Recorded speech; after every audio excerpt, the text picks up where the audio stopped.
Lesson number 58 સારી web page design માટેની ટેકનિકનો પરિચય. Concept of good web page designing technique. સારી વેબસાઇટ કે વેબ પેજ તૈયાર કરવા માટે અમુક બાબતોનું ધ્યાન રાખવું જરૂરી બને છે. આ માટે વેબસાઇટ તૈયાર કરવા માટે વિસ્તૃત આયોજન કરવું પણ જરૂરી બને છે.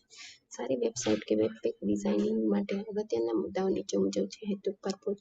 વેબસાઇટનો હેતુ સ્પષ્ટ રીતે વ્યાખ્યાયિત કરેલો હોય તે જરૂરી છે. વેબસાઇટની રચના કરતા અગાઉ તેનો ધ્યેય સ્પષ્ટ કરવો જોઈએ. જે હેતુ માટે વેબસાઇટ તૈયાર કરવામાં આવી હોય તે પૂરો થવો જરૂરી છે. યોગ્ય વેબ પેજ એ હંમેશા ઉપયોગકર્તાની જરૂરિયાતોને પૂરી કરે છે.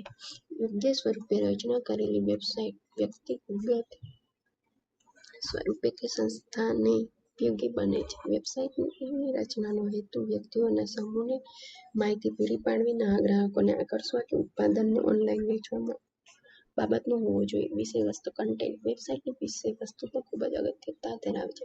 વેબસાઇટમાં સંપૂર્ણ અને સુસંગત માહિતી હોય તે ખૂબ જ જરૂરી છે. વેબસાઇટમાં સ્પષ્ટ અને અર્થપૂર્ણ માહિતી હોવી ઇચ્છનીય છે. યોગ્ય, સ્પષ્ટ અને સાચી માહિતી ઉપયોગકર્તા માટે ઉપયોગી બને છે. વેબસાઇટના વિષયવસ્તુને સામાન્ય અને વિસ્તૃત વર્ગોમાં વહેંચવામાં આવે છે. માધ્યમ. વેબસાઇટ વિવિધ માધ્યમને સપોર્ટ કરે છે તે જરૂરી છે. ઉપયોગકર્તા કમ્પ્યુટર, સ્માર્ટફોન, ટેબ્લેટ પ્રકારના માધ્યમ હેઠળ વેબસાઇટ યોગ્ય પ્રકારે દર્શાવી શકે તે જરૂરી છે. વેબસાઇટની રૂપરેખાનું કદ દરેક સાધનોને અનુરૂપ હોય તે જરૂરી છે. Website internet explorer, Google chrome, Mozilla Firefox, Netscape navigator, EPIC, safari, opera પ્રકારના વિવિધ વેબ બ્રાઉઝરમાં યોગ્ય પ્રકારે દર્શાવી શકાય તે સ્વરૂપમાં હોવું જોઈએ. લેઆઉટ. વેબ પેજના દેખાવને યોગ્ય પ્રકારે દર્શાવતા સ્વરૂપને લેઆઉટ કહે છે. વેબ પેજનો લેઆઉટ સરળ અને દેખાવમાં આકર્ષક હોય તે જરૂરી છે.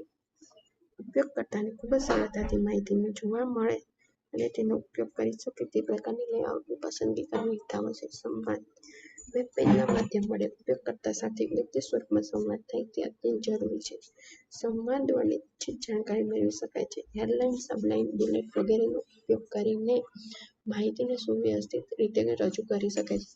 ટાઇપફેસ. વેબ પેજમાં લખાણનો પ્રકાર એટલે કે ટાઇપફેસ પણ અગત્યતા ધરાવે છે. સામાન્ય રીતે વાંચવામાં સરળ હોય તે પ્રકારના ફોન્ટનો ઉપયોગ કરવો હિતાવહ છે. એરિયલ, કેલ્બરી, વરાન્ડા પ્રકારના ફોન્ટ દેખાવમાં આકર્ષક અને વાંચવામાં સરળ હોય છે.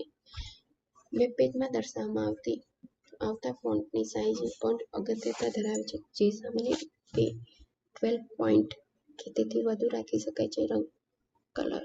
વેબ પેજ ડિઝાઇનિંગમાં રંગ બાબતે ધ્યાન રાખવું પણ ખૂબ જ જરૂરી છે. વેબ પેજના બેકગ્રાઉન્ડનો રંગ એ પ્રકારનો પસંદ કરવો જોઈએ કે જેના કારણે ફોન્ટ પર કોઈ પણ પ્રકારની અસર ન પડે. બેકગ્રાઉન્ડ રંગને અનુરૂપ ટેક્સ્ટના રંગને પસંદ કરવામાં આવે તે જરૂરી છે. ઉપયોગકર્તાને બેકગ્રાઉન્ડ રંગના કારણે ટેક્સ્ટ વાંચવામાં મુશ્કેલી ઉદ્ભવે તે પ્રકારની પરિસ્થિતિનું નિર્માણ ન થવું જોઈએ. ચિત્ર. વેબ પેજમાં જ્યાં જરૂરી હોય ત્યાં લખાણની જગ્યાએ તેને અનુરૂપ ચિત્ર મૂકવાથી વધુ સારી છાપ ઊભી કરી શકાય છે.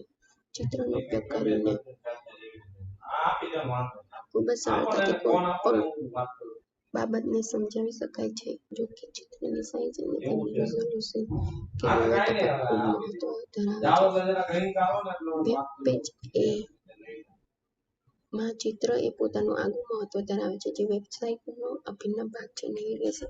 વેબ પેજ પર નેવિગેશનનો ઉપયોગ કરીને ખૂબ જ સરળતાથી ચોક્કસ સ્થાન પર પહોંચી શકાય છે. વળી, વેબસાઇટમાં ઉપલબ્ધ કોઈ પણ બાબતને સરળતાથી શોધી શકાય તે માટે નેવિગેશન અગત્યતા ધરાવે છે.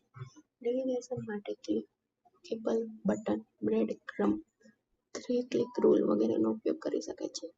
મોબાઈલ મૈત્રીપૂર્ણ. Mobile friendly. આજકાલ સ્માર્ટફોનનો વધુ ઉપયોગ થઈ રહ્યો છે, જેના કારણે વેબ પેજ મોબાઈલ મૈત્રીપૂર્ણ એટલે કે મોબાઈલ યુઝર ફ્રેન્ડલી હોય તે અત્યંત જરૂરી છે. યુઝર વેબસાઇટ ખૂબ જ સરળતાથી પોતાના સ્માર્ટફોનમાં પણ જોઈ શકે અને તેનો ઉપયોગ કરી શકે તે અત્યંત જરૂરી છે. આ સાથે આપણો લેસન નંબર 58 અહીંયા પૂર્ણ થાય.